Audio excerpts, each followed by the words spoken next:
J'étais particulièrement bouleversé par la mort de mon chien. Je l'aimais beaucoup. Un ami est également décédé. Il avait un cancer et je l'ai vu mourir lentement pendant environ 8 mois. À ce moment-là, j'ai commencé à me dire, tout le monde me disait que Dieu m'aimait. Et j'ai continué à penser, Dieu a tué mon chien. Il ne m'aime pas. J'étais déterminé à découvrir la vérité par moi-même. En tant qu'Australien, j'ai tout de suite pensé à aller dans une église. Tout le monde chantait tellement que je n'en revenais pas. Je ne connaissais aucune des paroles, mais j'étais déterminé à découvrir ce qu'ils chantaient. Je ne connaissais pas les notes à frapper ou quoi que ce soit d'autre. Je me sentais plutôt stupide. Il y avait de beaux enseignements dans la Bible, mais je ne les cherchais pas. Je travaillais aux côtés d'un hindou, et l'une des choses que je lui demandais sans cesse, c'était de parler. Je lui ai demandé, comment se fait-il que vous ayez tous ces dieux? Sérieusement, mon frère, c'est quoi le problème avec le type à tête d'éléphant? Il a quelques bras et une tête d'éléphant. Qu'est-ce qui se passe ici? Vous avez des têtes de lion, des têtes de tigre, des têtes. Elles sont toutes bien meilleures que la tête d'éléphant. Pourquoi a-t-il choisi celle-là? Et il ne l'a pas trouvée très drôle. J'ai aussi étudié le judaïsme. Mais là encore, après avoir posé des questions, je n'ai pas trouvé ce que je cherchais. J'ai alors étudié le bouddhisme. J'ai vraiment aimé le bouddhisme. C'est un excellent moyen de se détendre. Ce n'est pas une religion qui parle de Dieu. C'est une bonne façon de vivre. C'est une façon agréable de vivre. J'ai étudié toutes les religions. Je ne trouve pas ce que je cherche. Il m'a dit, qu'avez-vous? J'ai étudié le christianisme. Ceci, cet isme, et tous les autres ismes. Il m'a posé une question sur l'islam. Je lui ai dit, l'islam, c'est bien, mais ce sont des terroristes. Je ne vais pas m'y intéresser. Il m'a dit, ils sont fous. Je lui ai dit, pas question. Mais ensuite, alhamdoulilah, je me suis retrouvé à entrer dans la mosquée de Preston. J'étais nerveux, mais je suis entré quand même. J'ai traversé le tapis de prière avec mes chaussures. Je suis passé devant le frère qui priait au moment où il entrait dans le sujoud. J'ai failli lui marcher sur la tête. Je ne savais pas du tout à quoi m'attendre. Un jour,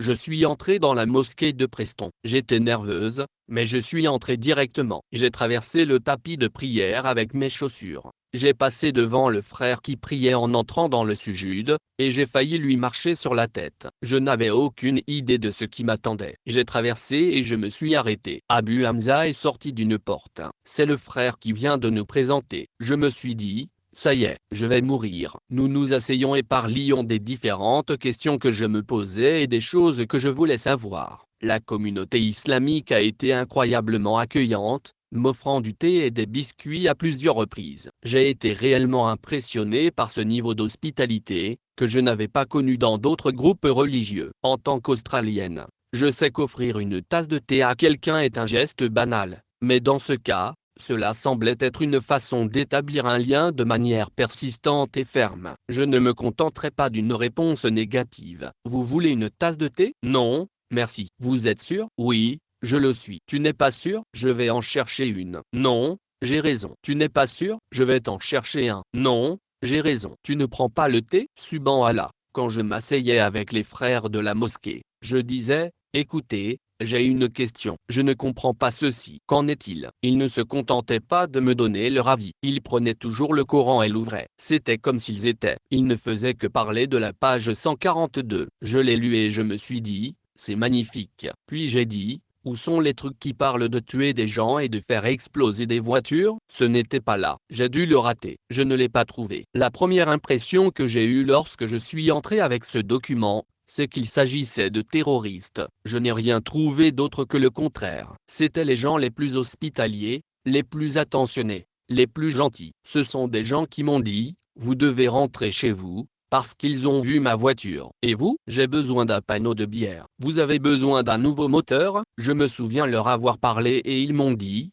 écoutez, l'islam n'est pas seulement une religion pour vous-même. C'est aussi une religion basée sur toute une communauté sociale. Ainsi, alhamdoulilah, j'ai commencé à réaliser que l'islam ne concerne pas seulement chaque individu. Il s'agit aussi d'une communauté. J'ai également posé des questions sur le hijab et sur les raisons pour lesquelles je ne pouvais pas le porter. Mais une fois que l'on commence à regarder la religion de l'intérieur et que l'on travaille comme une unité, tout prend un sens. Je me suis arrêté et j'ai réfléchi. Je me suis dit, ça y est, ce soir, Je vais avoir une conversation avec Allah. Je vais me lier à lui. Tout ce dont j'ai besoin de ta part, Allah, c'est d'un signe. Juste un petit signe. Rien de très important. Peut-être un éclair. Vous avez créé la terre. Ce n'est qu'un éclair. Ce sera facile. Je me suis assis là et j'ai dit, vas-y, je te donnerai une autre chance. Vous étiez probablement occupé. Il fait nuit ici, et c'est occupé à l'autre bout du monde. Je veux entendre quelque chose qui n'est que pour moi. Je veux entendre une voiture pétarader ou quelque chose comme ça. Je veux savoir que c'est pour moi, mais personne d'autre ne le saura. J'ai dit, vas-y, j'attends. J'ai attendu environ 1 minute.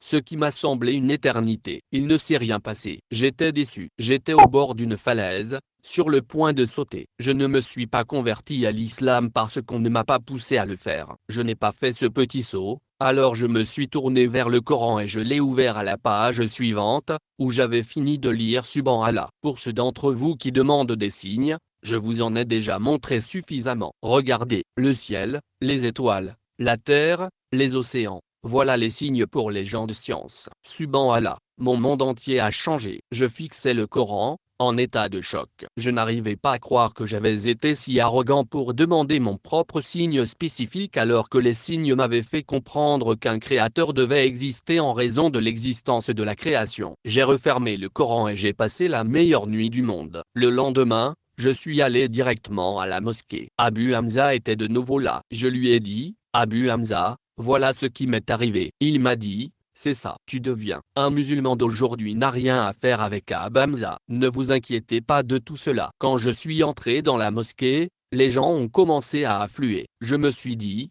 Subhanallah, regardez cette religion. Vous savez, je suis allé dans des églises où il y avait 20, 30, 50 personnes. Ce soir-là, il y avait environ 1000 personnes et je me suis dit, c'est incroyable. Cette religion est vraiment la religion de choix. Puis j'ai découvert que c'était la première nuit du Ramadan. Maintenant, tu dois t'assurer que nous avons besoin de témoins. Tu dois dire ces mots. J'ai dit, vous ne pouvez pas, laissez-moi faire. En anglais, vous connaissez les gars là-bas, ils sont tout barbus. Ici, ils sont énormes. Je me trompe de mots. Je suis à nouveau un homme mort, vous savez. Il m'a dit, maintenant, tu dois les dire. Et je l'ai fait. Fais-moi confiance, mon frère. Fais-moi confiance. Et je l'ai fait. Alhamdoulilah. Je me suis levé. Devant tous les frères, j'ai regardé cette mère de barbe et j'ai été fasciné. J'ai commencé à prononcer les mots, et toute la peur a disparu de mon corps et de mon cœur. J'ai eu l'impression qu'une douche avait été allumée et que tout mon corps avait été rincé. Propre et rincé, j'avais besoin d'être propre. J'étais debout et tous les frères ont commencé à crier Allahu Akbar.